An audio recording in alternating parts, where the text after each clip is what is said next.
But Garland's going to be tough to follow. Thank you, sir. Emerson Crooks is a distinguished United States Marine veteran. He served with great honor in Vietnam, in combat, did the right thing there, and when he came back, he's done the right thing. He spent his entire life since then trying to ensure, to the best that he can, that there's less Ira Hayeses and more Garlands. It doesn't always work, but he stays at it day in and day out. And that, among many other reasons, is why we're here to recognize him this evening. And to join us in that recognition is our Assemblywoman from the 27th District, Assemblywoman Mila Jacey, who is a mental health advocate and an advocate for education and many other things. And Mila, come on up, because I know you have a proclamation you would like to give to Emerson. So let me get the proclamation. Thank you so much. Thank you, Bob, and thank you to everyone who's here tonight. Mental health issues are very important to me. I serve with Governor Cody, and as you know, he also, that is his life's work. This is the best part of my job. We spent the day in Trenton today. That's why we were a little late getting here. And it was a frustrating day, to say the least. So that's all I'm going to say about it. And I was looking forward to being able to come tonight to meet you after reading all about you.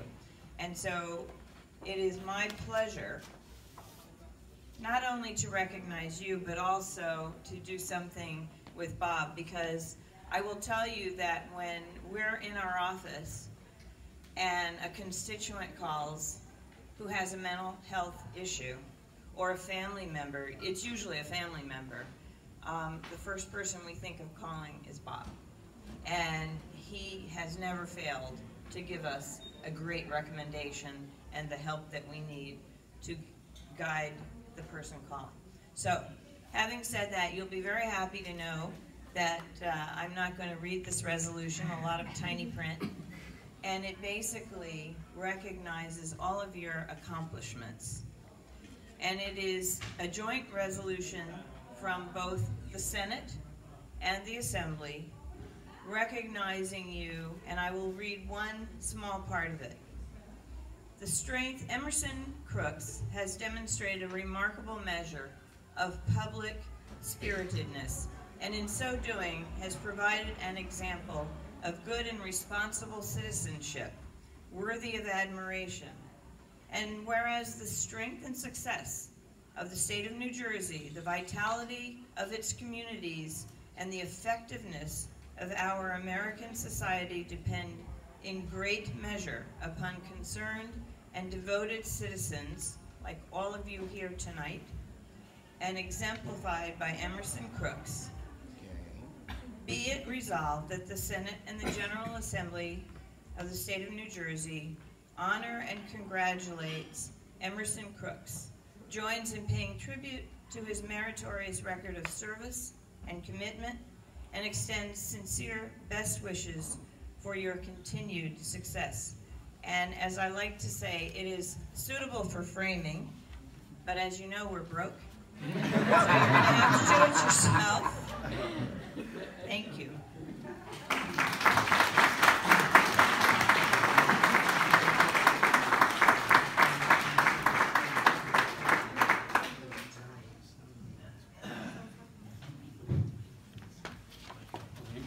You're not up yet. Oh, I'm not. No, we're not done. We're not done with you. But stay here. Karen, if you can come up, Emerson's lovely wife. Steve Need, please, our board president. Wherever you like.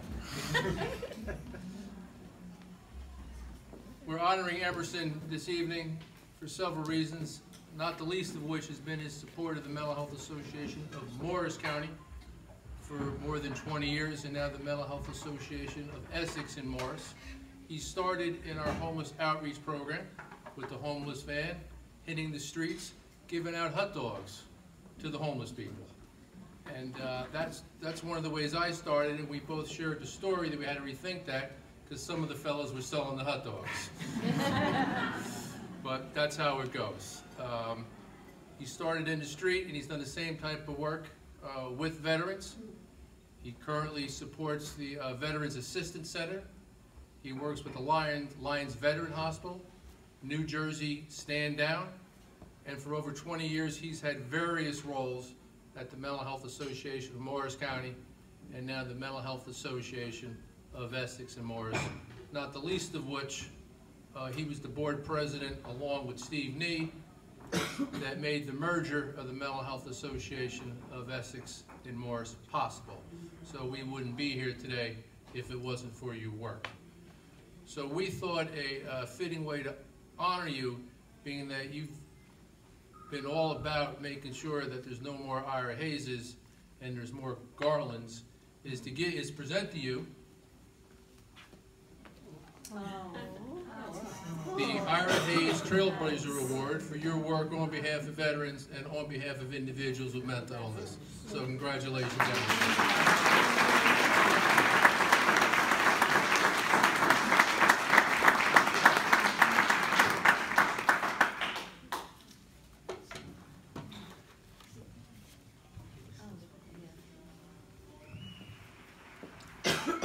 Thanks. Thank you so much. I really appreciate the honor and the attention. It's the type of thing that you do and you try to keep it quiet.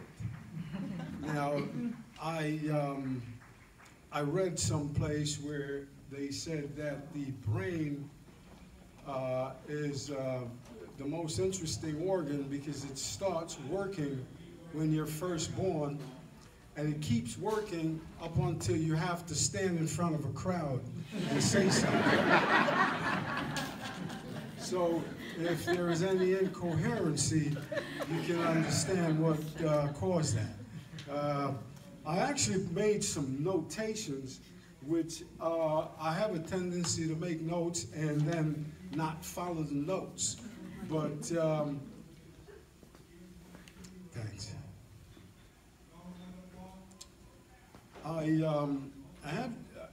I started off volunteering. Well, I'm a combat vet. I'm a combat Marine, served in Vietnam, and experienced extreme combat and extreme trauma that goes with watching your other 18 and 19-year-old colleagues, especially when you become a squad leader and you're in charge and you feel totally responsible for the lives of the other young men, and you watch them die horrible deaths that you feel that you're responsible for. And it tends to leave you with a level of guilt that is an extreme challenge to shake. It also, I can understand the gentleman here and Ira Hayes very well, because whatever that goes on in the mind of folks, sometimes I always say to people, you see veterans on the street and they look disheveled and they're out there, but you have to remember one thing: these were young men that were split, polished, and squared away, just like they would say in the Marine Corps. And at that time, you honor them with great respect.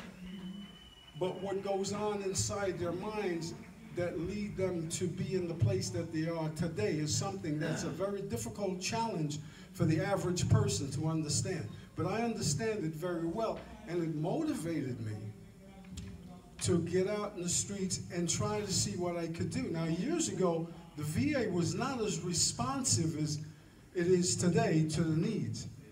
And so I looked around to find agencies and organizations that might be able to lend a hand. And so I came up on the MHA. And like Bob was saying, my first job was to run the hot dog wagon out into the street. And this was all volunteer. One of the things I learned over the years is that service is not just it's a responsibility, and it's also a privilege. I feel extremely blessed to have survived this entire ordeal and still have the presence of mind and the wherewithal to be able to step up and help other folks, and also to be able to try to bring a level of quality of life to myself by doing not just things for other folks, but for being able to hold myself together long enough. Of course, I did have some help early on dealing with these struggles. You know, family members can tell you more about some of this from their perspective of it. Well, I always learn, and I will say this to folks that are in the room, that whatever you can do to improve the quality of life for folks, no matter how small it might be, or how insignificant you might think it is, you should make it a point to do it.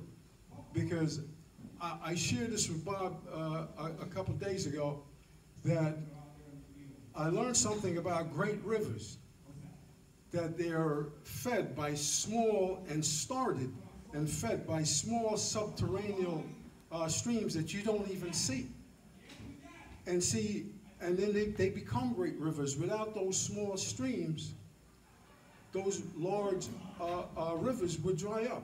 And so this is why your support of the agency, no matter how big or no matter how small it is, it's never insignificant, because it goes, our whole society is made up like that. That folks are contributing in small ways, not everyone has the wherewithal or the ability to do something great. I certainly didn't.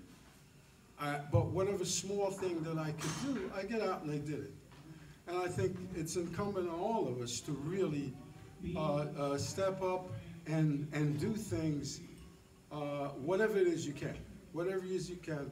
And just by you being here tonight, is an indication that you are doing that. And I encourage you to keep doing it, because you might think folks don't notice it, because I didn't think Bob or anyone noticed any of the things that I was doing. And so until he called me up one day and he says, Emerson, we'd like to recognize you. I said, for what? and he says, well, you know, you've been doing a lot of stuff, not just with the MHA, but we found out that you spend a significant of your time reaching out to needy and homeless veterans. We run, I run a thing they call the stand down, the North Jersey stand down. And stand down is a military term for when the troops rest. And what it is, it's one big day of where we provide haircuts, checkups, flu shots, and all kinds of good things to homeless veterans.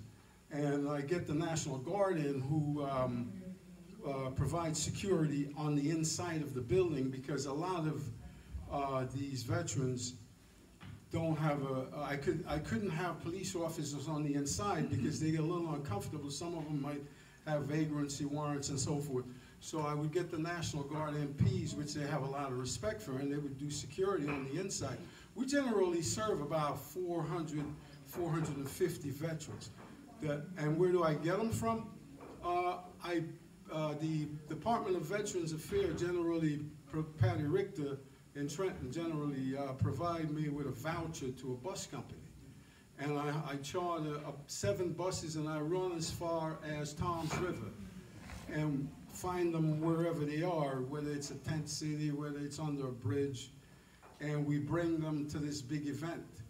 And there is the National Guard cooks, but it's a big task trying to put this whole thing together without a staff. So it occupies a tremendous amount of my time doing this. But when I go to the event and I see all these guys show up and I see them being served, and some of them get a little discontented, you know, here it is, I bring the guy here, I'm giving him all kinds of stuff, but yet he's complaining to me about the food. But I'm kind of used to that. It was a story about running a hot dog wagon. I would leave work in the evenings, I'd go up to the kitchen, and I would prepare all the stuff. The ladies that worked at MHA, that would smell all that, the aroma from the buns and things that I was fixing, and then I'd take it out on the road. If I was late showing up on the corner, I would get a reprimand. Guy looked at me, he says, "Who do you think you are? Showing up here anytime you feel like it." But, you know, I would apologize. I would apologize and tell them I'll try not to let it happen again. And so, but I enjoy doing that work. I enjoy doing it because I look at them and I says, you know what, not for the grace of God go I. I was blessed. I walked the same path as a lot of these veterans. I walked the same path they did. I can look them in the eye and I says, I know what's going on in your head because it's been in mine. You know, and it makes you effective because they respect you. I'm respected among my peers. And that's very important to me because they know who I am and they know the path that I've walked and they know the things that I've done. And like I said, they know that I've had to deal with the guilt that, you know, comes with, and some of these young, I don't like to get too much into the detail of that part of it, but some of these folks, one guy in particular that I like to mention his name all the time, Michael Poliquin, who, if not for Mike, I would be on the wall in D.C. I would be on that wall down there because Mike,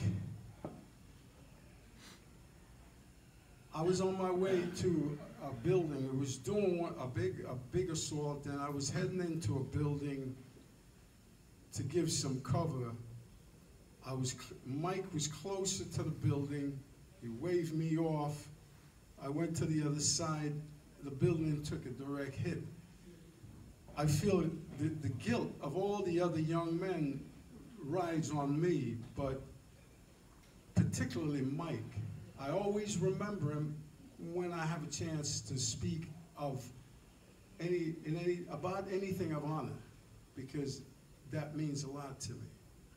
So that's what brought me to the place that I am now. I had the occasion to speak in front of the General Assembly in Trenton. I was invited there by Assemblywoman Tucker, and I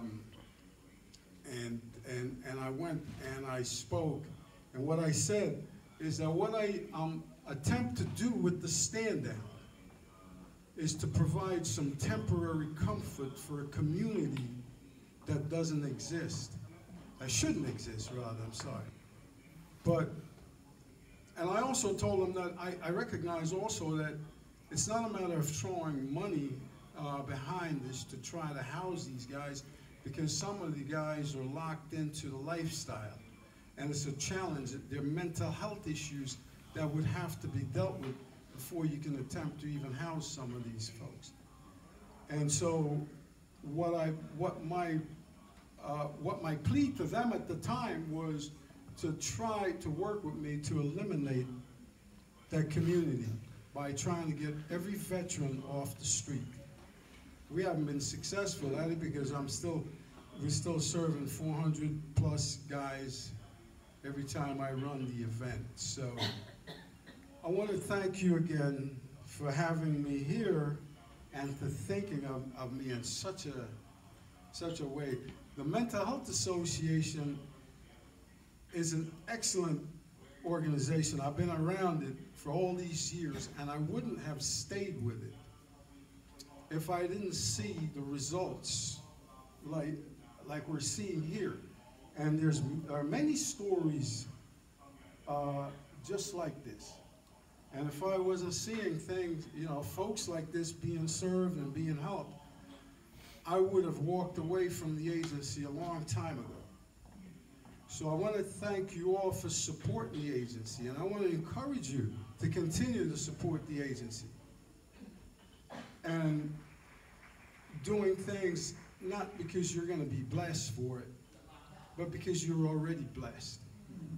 I always feel how blessed I am to have survived the war and be able to do this kind of stuff. And that's the blessing for me. I don't look for anything beyond that. And I will, as long as I can, I will continue to do these type of things, and I will continue to support agencies like the MHA in whatever way I can. And again, I thank you. I thank you for coming. And you notice I didn't look at my notes. And I wrote some pretty nice stuff here that I wanted to say to you guys.